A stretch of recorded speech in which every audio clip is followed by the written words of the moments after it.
கர்த்தருடைய நாமத்துக்கு மகிமை உண்டாவதாக. கர்த்தர் நல்லவர். மீண்டுமாக ஒரு நாளை காண செய்த ஆண்டவருக்கு நன்றி செலுத்துவோம். இந்த உலகத்திலே ஒரு செடியோ ஒரு மரமோ பட்டு போய்விட்டால் அதை மீண்டும் செழிக்க வைக்க யாராலும் முடியாது. ஆனால் ஆண்டவர் இந்த காரியங்களை சொல்கிறார், உன்னுடைய வாழ்க்கையிலே நம்பிக்கை ஏற்று பட்டு போய்விட்டது என்று நினைக்கிற காரியம் கூட செழிக்க வைக்க முடியும் என்று தேவன் வாக்கு கொடுக்கிறார்.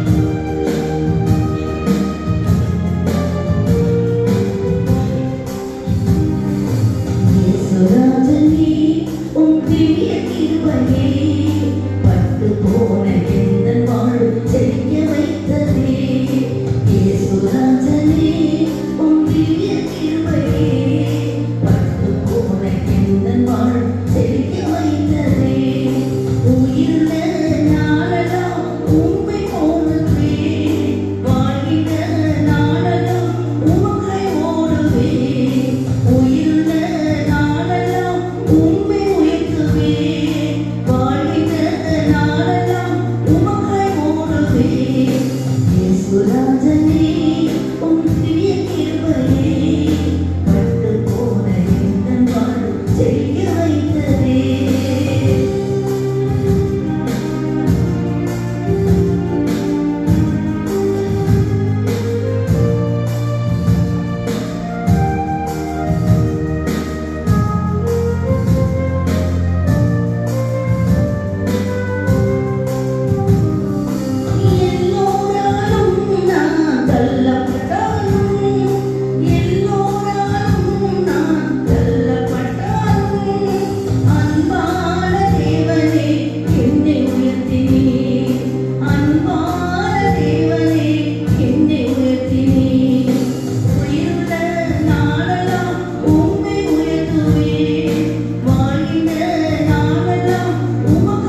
ஜெபம் பண்ணுவோம்.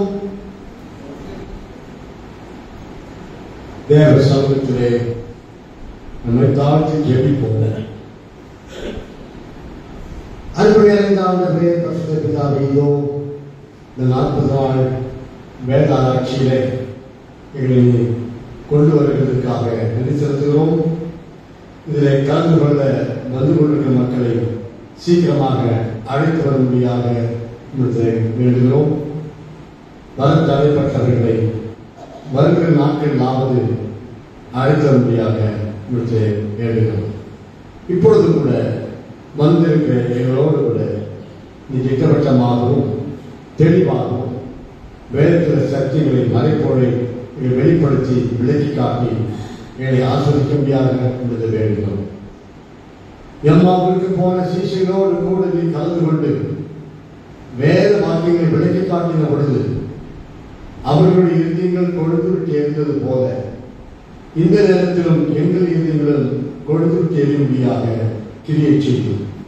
இந்த நேரத்தை எங்களுக்கு ஆசீர்வாதமாக மாற்றித்தாரும், மோட்சமாக்கித்தாரும். இயேசுவின் இனி நாமத்திலே கெஞ்சி கேட்டுக்கொள்கிறோம் அன்புள்ள பிதாவே, ஆமென்.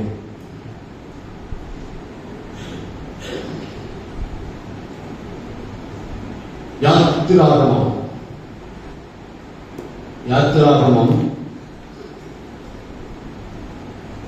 34ஆம் அதிகாரம். யாத்திராகமம் 34ஆம் அதிகாரம் 28ஆம் வசனத்தை நான் வாசிக்கிறேன்.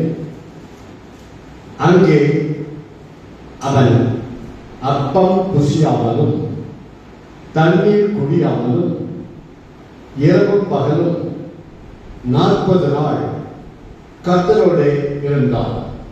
இன்னொரு வசனத்தை கூட வாசிக்கிறேன். யாத்திராகமம் 24ஆம் அதிகாரம் 18ஆம் வசனத்தை வாசிக்கிறேன். மோசே மேகத்தின் நடுவிலே பிரவேசித்து மலையின் மேல் ஏறி இரவு பகலும் 40 நாள் மலையில் இருந்தார். இப்படி மோசே தன்னுடைய வாழ்க்கையில அடிக்கடி மலையின் மேல் ஏறி தேவ சமூகத்திலே நேரத்தை செலவிடுவது அப்படியே பழகி பழகி அவருக்கு வழக்கமாகவே ஆகிவிட்டது. இயேசு கிறிஸ்துவும் கூட இந்த 40 நாள் வேதாட்சிக்கு நாம் ஆதாரமாய் வைத்து தியானித்துக் கொண்டிருக்கும் ஒரே ஒரு வசனம் லூக்கா 6ஆம் அதிகாரம் 12ஆம் வசனம். அவர் அந்த நாட்களிலே அவர் ஒரு மலையின் மேல் ஏறி ராம் முழுவதும் தேவன் நோக்கி ஜெபம் பண்ணி கொண்டிருந்தார். ஆகவே இயேசு நமக்கு முன்மாதிரி, நமக்கு மாதிரியை நாமும் அவருடைய அடிச்சுவடுகளை பின்பற்றும்படியாக நமக்கு மாதிரியை வைத்திருக்கிறார், முன்மாதிரி. ஆக நாமும் கூட இதுதான் பின்பற்ற வேண்டும், இதை விட்டுவிடவே கூடாது. இது ரொம்ப ரொம்ப முக்கியமான ஒரு அனுபவம். மலை மேல் ஏறும் அனுபவம். மலை மேல் இருந்தால் மலை மேலத்தான் ஏற வேண்டும் என்ற அர்த்தம் அல்ல, ஜெபிக்கிற ஒரு அனுபவம். தேவனுடைய சமூகத்திலே வேதத்தை வாசித்து தியானித்து ஜெபம் பண்ணி நேரத்தை செலவிடுவது, இந்த அனுபவம் நமக்கு பழக்கமாக வழக்கமாக எப்போதும் இருக்க வேண்டும். இந்த ஒரு காலம் விட்டுவிடக் கூடாது. நாம் ஒருவேளை சாப்பிட மறந்தா கூட பரவாயில்லை, ஆனால் இதைக்கு மட்டும் மறந்து போகவே கூடாது. இதுதான் ரகசியம். இது பெரிய ரகசியம். பார்ப்பதற்கு கேட்பதற்கு இது சாதாரணமாக தெரியும். ஜபம் தான் சாதாரணமாக மக்களுக்கு தெரிகிறது. மற்ற என்னென்ன கூட்டம் வைக்கிறது தான் நிறைய பேர் வருவாங்க. ஆனால் ஜப கூட்டம், ஜபத்துக்கு உபவாச ஜபம் என்று சொல்லும் போது அந்த கூட்டம் அதிகமாக வர குறைவாக தான். ஏனென்றால் அதை விசேஷித்து விதமாக அது மேலானதாக மக்கள் நினைப்பது. அது சாதாரணமாக நினைக்கிறார்கள். ஆனால் சாதாரணமான இந்த ஜெபத்தில் தான் கர்த்தர் பெரிய காரியங்களை நமக்கு வைத்திருக்கிறார். ரகசியம் தேவனுடைய வசனத்தை, வேத வாக்கியங்களை நாம் வாசிப்பது மட்டுமல்ல, அதை யோசித்து அதை தியானம் பண்ணி அதில் உள்ள மறைப்பொருள்களை நாம் அறிந்து கொள்வது. வேதத்தை, கர்த்தருடைய வேதத்தில் பிரியமாயிருந்து அவருடைய வேதத்தில் இரவும் பகலும் தியானமாக இருக்கிற மனுஷன் பாக்கியவான். அவன் நீர்க்கால்களின் ஓரமாய் நடப்பட்டு தன் காலத்தில் தன் கனியை தந்து இறைவனாக இருக்கிற மரத்தை போல் இருப்பான். அவன் செய்வதெல்லாம் வாய்க்கும். பார்த்தீங்கன்னா எவ்வளவு பெரிய ஆசீர்வாதத்தை அதில் வைத்திருக்கிறார். நீ செய்யறதெல்லாம் வாய்க்குமா? உன் வாழ்க்கையை நீ கையிட்டு செய்கிற எல்லாம் வாய்க்க வேண்டும் என்றால் என்ன செய்ய வேண்டும்? கர்த்தருடைய வேதத்தில் பிரியமாயிருந்து அவருடைய வேதத்தில் அங்கே இரவும் பகல் ஏதோ ஒன்றோட கடவுளுக்கு கேலண்டர்ல பார்த்து படிச்சுட்டா போதாது, அல்லது ஒரு வசனத்தை பைபிள் திறந்து படிச்சுட்டா போதாது. இரவு பகல் அதே வேலை இது இப்படி சொல்லி இருக்குது, அது அப்படி சொல்லி இருக்குது என்று சொல்லி வேதத்தை ஆராய வேண்டும். ஏன் எதை நாம் ஆராய்வோம்? ஏதாவது பொருள் காணவில்லை என்றால் ஆராய்வோம், தேடுவோம். ஆராய்வதால் தேடுவோம், காணாமல் போனால் தேடுவோம். ஆனால் வேதத்தை அப்படி தேட வேண்டுமா? அதுல ஏனென்றால் அநேக ஆவிக்குரிய சத்தியங்கள் அதிலே அடங்கி இருக்கிறது, மறைந்து இருக்கிறது. வெளிப்படையாக இல்லை, ஆனால் மறைந்து இருக்கிறது. ஆகினாலே அதை ஆராய வேண்டும், தேட வேண்டும். கர்த்தருடைய வேதத்தை தேடி வாசியுங்கள் என்று வேதம் கூறுவது. ஆகினால இப்படி நம்முடைய நேரத்தை அதிகமாக கர்த்தருடைய பாதத்திலே செலவிட வேண்டும். ஜெபம் பண்றது, வேதம் வாசிக்கிறது சாதாரண காரியத்தான் இருக்கும். ஆனால் தேவன் இயேசு அதுதான் பயன்படுத்தினார். நான் அதை பற்றி ஒரு செய்தி கொடுத்திருக்கிறேன். இயேசு பிசாசை ஜெயிப்பதற்கு இயேசு பயன்படுத்திய 3 போராயுதங்கள். அதுல ஜபம், வேதம், உபவாசம். இதை 3 வைத்துதான், இதெல்லாம் சாதாரணமாக நமக்கு தெரியும். ஆனால் இந்த 3 வைத்துதான் கர்த்தர் பிசாசை ஜெயித்தார், சோதனையை ஜெயித்தார், பாவத்தை ஜெயித்தார். ஆகினாலே இயேசுக்கே அவை தேவைப்பட்டது என்று சொன்னால் நமக்கு இன்னும் எப்பொழுது அதிகமாக தேவை. மோசே அடிக்கடி மலையில் ஏறுகிற பழக்கம், அது அவருடைய வழக்கமாக இருந்தது.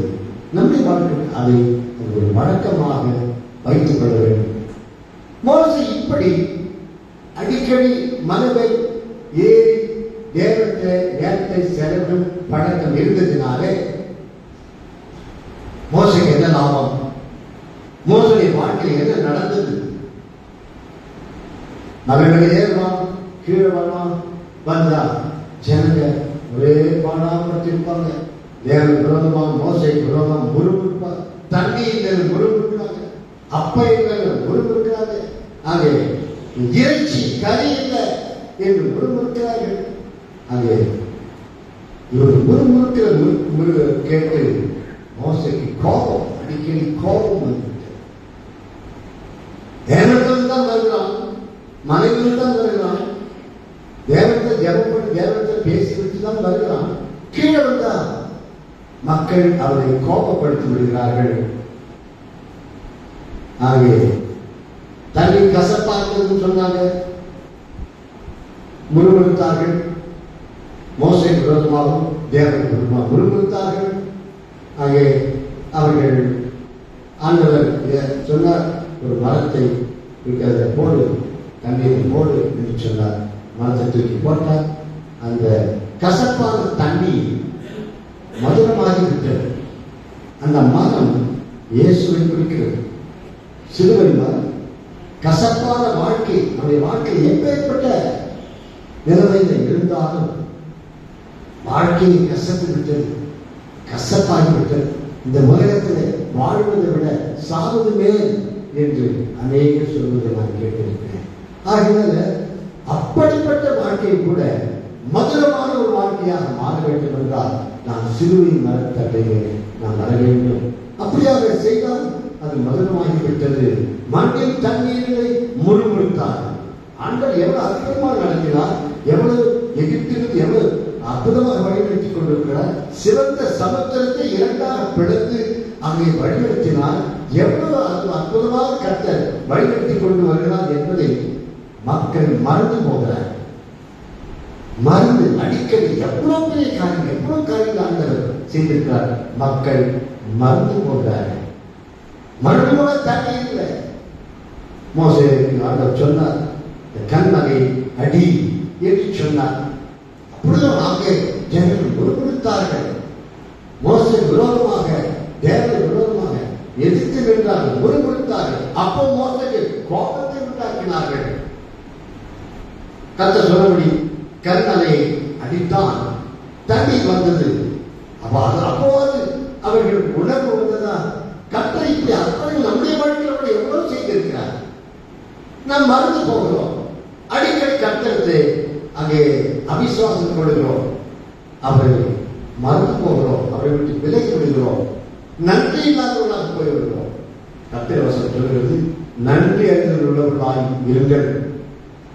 நாம் நன்றியாக இருக்க வேண்டும். கர்த்தர் ஏராளமான நன்மை நமக்கு செய்திருக்கிறார். கர்த்தருக்கு நாம் நன்றியாக இருக்க வேண்டும். மறுபடியும் நிறுவன தண்ணி நாம் போச்சு. அப்போது கர்த்தர் அந்த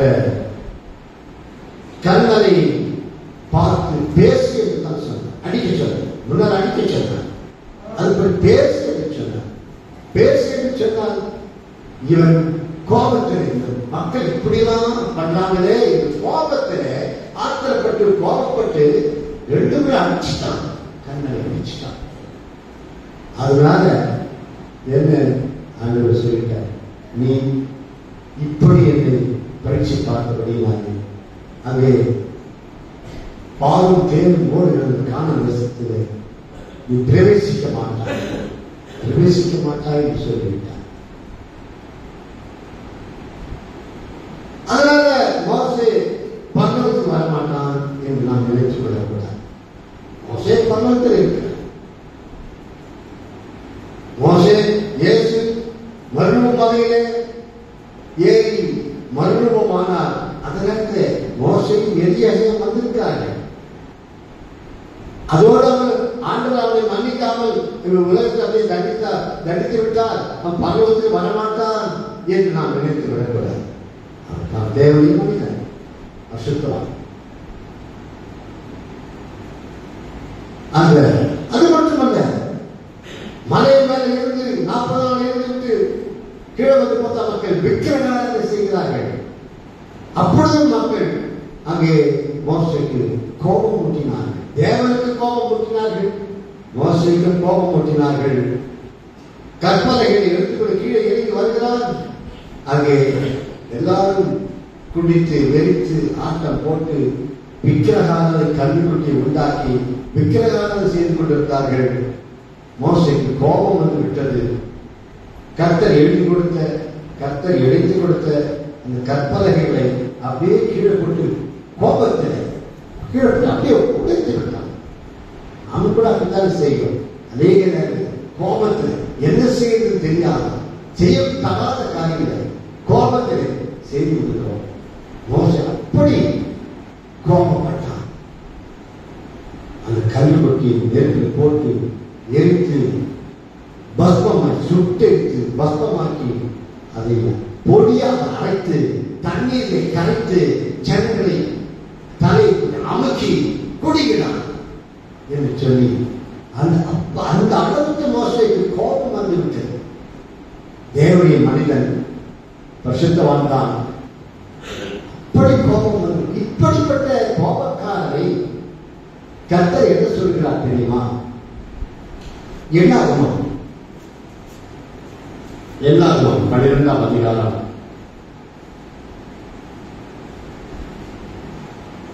12ஆம் அதிகாரம் 3ஆம் வசனத்தை வாசியுங்கள். மோசையானவன் பூமியில் உள்ள சகல மனிதரிலும் மிகுந்த சாந்த குணமுள்ளவனாய் இருந்தான். மோசையானவன் பூமியில் உள்ள சகல மனிதரிலும் மிகுந்த சாந்த குணமுள்ளவனாய் இருந்தான். கோபக்காரனை ஆண்டவர் என்ன சொல்றாரு? மிகுந்த, அதுவும் பூமிக்கு யாரும் அவ்வளவு சாந்த குணம் கிடையாது. எப்படி என்றால் வீட்டில் இருக்கிறவங்க சமாளிக்க முடியல மக்களுக்கு. 4-5 பேர் வீட்டு குடும்பத்தில் இருக்க அவங்களை சமாளிக்க முடியல. கோபம், எரிச்சல். ஆனால் மோசே எவ்வளவு பேரை சமாளித்துக் கொண்டிருக்கிறான்? 6 லட்சம் புருஷர்கள் எவ்வளவாக மோசை பாடாப்படுத்தினார்கள். கர்த்தருக்கு தெரியும். அவ்வளவு சாந்த குணமுள்ளவன் தான் அவன். அப்படிப்பட்ட சாந்த குணமுள்ளவன். ஆனால் மக்கள் செய்த காரியம் அப்படி இவர் மோசைக்கு கோபம் வர வைத்தார். இயேசு கோபப்பட்டார். இயேசு பற்றி நாம் வாசிக்கிறோம். அவர் சாந்த சொல்லி சாந்த குணம் உள்ளவர். ஆனால் அவர் கோபப்பட்டார். தேவனுடைய ஆலயத்திலே அங்கே தேவனுடைய ஆலயத்தை தேவனுடைய வீடு என்று அழைக்கப்பட வேண்டும். ஆனால் நீங்கள் அதை கண்டல் கோவையாக்கினீர்கள், வியாபார ஸ்தலமாக்கினீர்கள் என்று ஆண்டவர் கோபப்பட்டார். அங்கே அப்படிப்பட்ட நிலைமையிலும் மோசே அவ்வளவு கோபக்காரனை இருந்தவரை பார்த்து ஆண்டவர் மோசே மிகுந்த சாந்த குணமுள்ளவன். இப்படி மோசே அடிக்கடி மலையின் மேல் ஏறி ஏறி ஏறி அவனுடைய சுபாவம் நாளுக்கு நாள் மாறிவிட்டது. நம்முடைய வாழ்க்கையில் கூட அதிகமாக மலையே ஏறுகிற அனுபவம், அதாவது ஜெபிக்கிற அனுபவம், தேவனுடைய சமூகத்திலே காத்திருந்து வேதத்தை தியானித்து ஜெபம் பண்ணி தேவனிடத்திலே நேரத்தை செலவிடுகிற பழக்கத்தை ஏதோ ஒரு நாள் இருந்தாலும் இல்லை, எல்லா நாட்களும் ஒவ்வொரு நாளும் இப்படி பழக்கமாக நாம் வைத்துக் கொள்ள வேண்டும். மோசேயுடைய வாழ்க்கையில அப்படி இருந்ததுனாலே அவன் குணம் சாந்த குணமாகி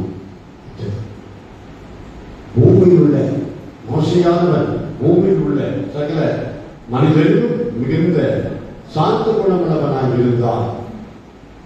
அது மட்டுமல்ல, மோசேயுடைய வாழ்க்கையில இந்த 12ஆம் அதிகாரத்தில் 7ஆம் வசனத்தை வாசியுங்கள். என் தாசனாகிய மோசேயோ அப்படிப்பட்டவன் அல்ல, என் வீட்டில் எங்கும் அவன் உண்மை உள்ளவன். என் வீட்டில் எங்கும் உண்மை. உண்மை என்றால் பொய் அல்ல, பொய் இல்லை. மோசடி வாழ்க்கை பொய்யே கிடையாது, மாய்மாலமும் கிடையாது, உண்மை. எப்படி வந்தது இதெல்லாம்? கோபக்காரர்கள் ஆண்டவர் சாந்தகரமாக மாற்றிவிட்டார், உண்மையுள்ளவனாக மாற்றிவிட்டார். ஒருமுறை மோசே எகிப்தில் இருக்கும்போது ஜனங்கள் மத்தியிலே வேலை செய்யும் போது, ஜனங்கள் எகிப்தில் இருக்கும்போது இஸ்ரவேலனை ஒரு எகிப்தியன் அடித்தான். அப்பொழுது மோசேக்கு கோபம் வந்துவிட்டது. கோபம் வந்து அந்த எகிப்தியனை ஒரே அடி அடித்து பணத்தோடு புதைத்து விட்டான். அவ்வளவு கோபக்காரன். ஒரு அடிதான், அவனே யாரும் பார்க்கல என்று நினைத்தான். அங்கே பள்ளத்தோடி புதைத்து அவன் ஒன்றியே குடி தோன்றாங்க, தேவ தோண்டி நடக்கிறாங்க, சாவு கொண்டாங்க, கூட தோண்டிக்கிறாங்க. அது அந்த குடி தோன்றது எவ்வளவு நேரம்? மோசே ஒன்றியை குடி தோண்டி புதைத்து விட்டான். அப்பொழுது கோபம், அப்பொழுது கோபத்தில் அவன் அதையெல்லாம் செய்தான். நம்ம வாழ்க்கையில் கோபத்தினாலே எல்லாத்தையும் சாதித்து விடலாம் என்று நினைக்கிறோம். ஆனால் கர்த்தரிடத்தில் எல்லாத்தையும் விட்டுக்கிறோம். கர்த்தரிடத்தில் ஒப்பு கொடுக்க வேண்டும். மோசே, என் தாசனாகிய மோசேயோ அப்படிப்பட்டவன் அல்ல. என் வீட்டில் எங்கும் அவன் உண்மையுள்ளவன், அதாவது பொய் இல்லை. கர்த்தர் வசனம் என்ன சொல்கிறது? எபேசியர்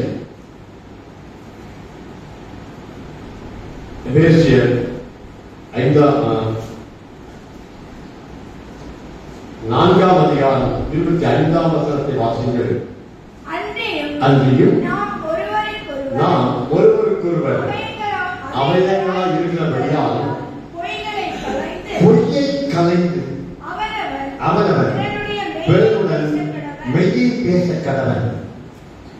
வாழ்க்கையில பொய் இருக்கக்கூடாது, பொய்யே இருக்கக்கூடாது, உண்மை இருக்க வேண்டும்.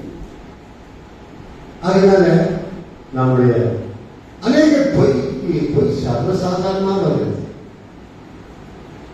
அது பொய், எடுத்ததுக்கெல்லாம் பொய்,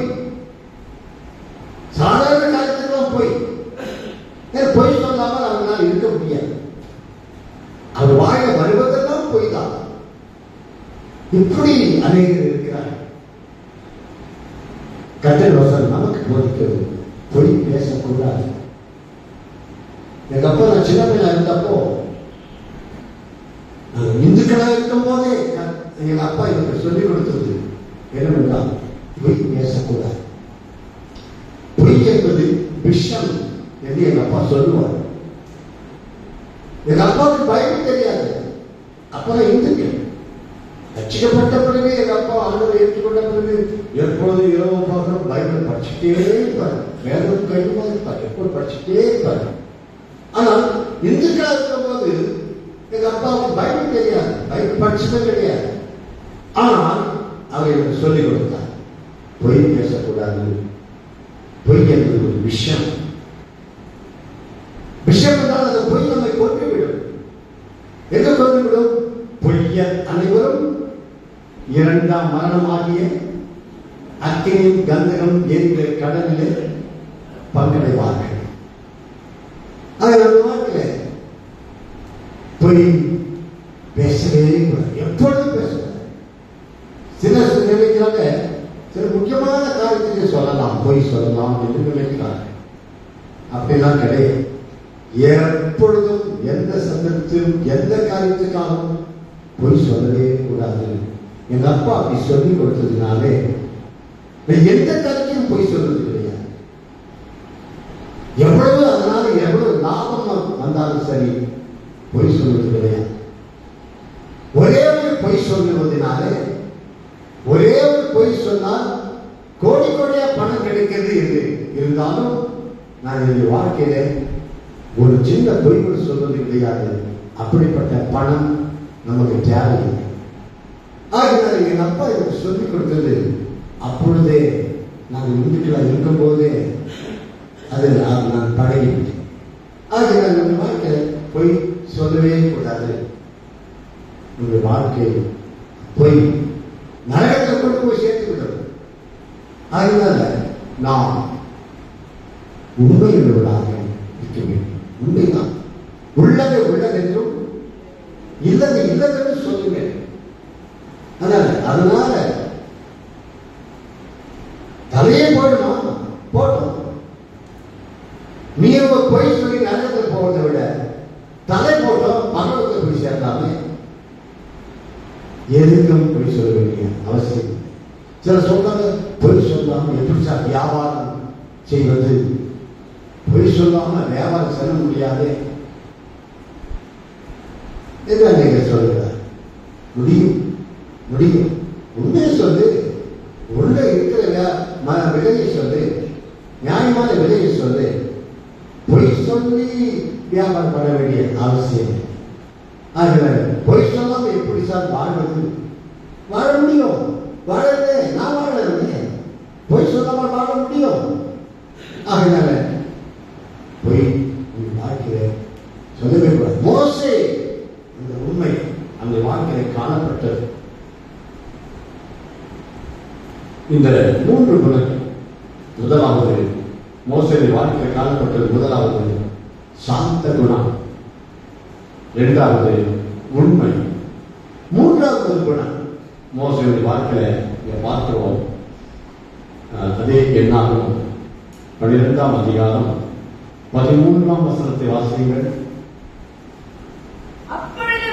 அப்பொழுது மோசே கர்த்தரை நோக்கி, என் தேவனே அவளை குணமாக்கும் என்று கெஞ்சினான். மோசே மற்றவர்களுக்காக கெஞ்சக்கூடிய, மன்றாடி ஜெபிக்கக்கூடிய ஒரு சுபாவம். யாருக்காக கெஞ்சுகிறான் இங்கே மோசே? மிரியாம் யார்? தன் கூட பிறந்த சகோதரி, அக்கா. ஆமா, அக்கா கூட பிறந்தவன் அதுக்காக கெஞ்சுகிறான் என்று நாம் நினைக்கக்கூடாது. ஆனால் கூட பிறந்த சகோதரி தான் மோசேக்கு விரோதமாக எடுத்து நின்றார்கள். மோசேக்கு விரோதமாக அதை பேசினார்கள். மோசேக்கு கோபத்தை உண்டாக்கும் அவர்கள் பிராண கோபப்படவில்லை. அங்கே ஜனங்கள் பேசினார்கள். அங்கே என்ன வாசிக்கிறோம்? 12ஆம் அதிகாரம் என்னாகும் 12:1 வாசிங்கள். எத்தியோப்பியா தேசத்து ஸ்திரீயை மோசே விவாதம் பண்ணியிருந்தபடியினால் மிரியாமும் ஆரோனும் அவன் விவாதம் பண்ணின எத்தியோப்பியா தேசத்து ஸ்திரீ நிமித்தம் அவனுக்கு விரோதமாக பேசினார்கள். அப்ப கோபப்படல மோசே. அவன் என்ன செய்தான்? அங்கே 2ஆம் வசனத்தின் இறுதியிலே கர்த்தர், அவன் பேசினாங்க, கர்த்தர் மோசை கொண்டு மாத்திரம் பேசினாரோ, எங்களை கொண்டு பேசவில்லையா, பேசுறதில்லையோ என்றார்கள். ஆனால் மோசே அதுக்கு கோபப்படவில்லை, அதுக்கு பதில் ஒன்றும் சொல்லவில்லை. ஆனால் கர்த்தரை விட்டு விட்டான். கர்த்தர் அதை கேட்டார். ஆகினால பதிலுக்கு பதில் பேசவில்லை. அதற்கு காரணம் எந்த அவரை எதிர்க்கவில்லை, கோபப்படவில்லை, அப்படியே விட்டுவிட்டார். கர்த்தரத்தை விட்டு விட்டார். கர்த்தரிடத்தில் நாம் எதை விட்டு விட்டால் கர்த்தர் பார்த்துக்குவார். கர்த்தர் நமக்காக யுத்தம் பண்ணுவார். கர்த்தர் நமக்காக வழக்காடுவார். நாம் எதிர்த்து நின்றால், நாம் பதிலுக்கு பதில் பேசினால் கர்த்தர் வழக்காட மாட்டார். நீ பார்த்துக்கியா, நீ பார்த்துக்கோ என்று விட்டு விடுவார். இப்படி கோபமாக மோசேக்கு கோபம் வர அளவுக்கு, கோபப்படவில்லை என்றால் கோபம் வர அளவுக்கு அவர்கள் பேசினார்கள், விரோதமாக பேசினார்கள். அதனால கர்த்தருக்கு கோபம். கர்த்தர் யாருக்கு கேட்டார்? என்ன நடந்தது? மோசேக்கு குஷ்டரோகம் வந்துவிட்டது. குஷ்டரோகம் வந்துவிட்டது. அப்படி நமக்கு விரோதமாக பேசினவர்களுக்கு ஏதாவது வியாதி வந்துவிட்டால் பொதுவாக நாம் என்ன நினைப்போம்? ஆமா, அப்படிதான் வேணும், எங்களுக்கு விரோதம் இப்படிலாம் பண்ணாங்க இல்லையா, இது பழக்கம், நல்ல அவஸ்தை பழக்கம், இப்படித்தான் பொதுவாக மக்கள் நினைப்பார்கள். மோசே அப்படி நினைக்கவில்லை. அவன் அவளுக்காக வேண்டினான். அப்புறம் மோசே கர்த்தரை நோக்கி, என் தேவனே அவளை குணமாக்கும் என்று கெஞ்சினான். இந்த குணம் இப்படி வேண்டுகிற, கெஞ்சுகிற, ஜெபிக்கிற, நன்றாடுகிற, மன்றாட வேண்டும் என்று இயேசு புதிய ஏற்பாட்டில் சொல்லிக் கொடுத்திருக்கார். ஆனால் அப்பவே மோசேக்கு இந்த குணம் வந்துவிட்டது. அங்கே மத்தேயு சுவிசேஷம்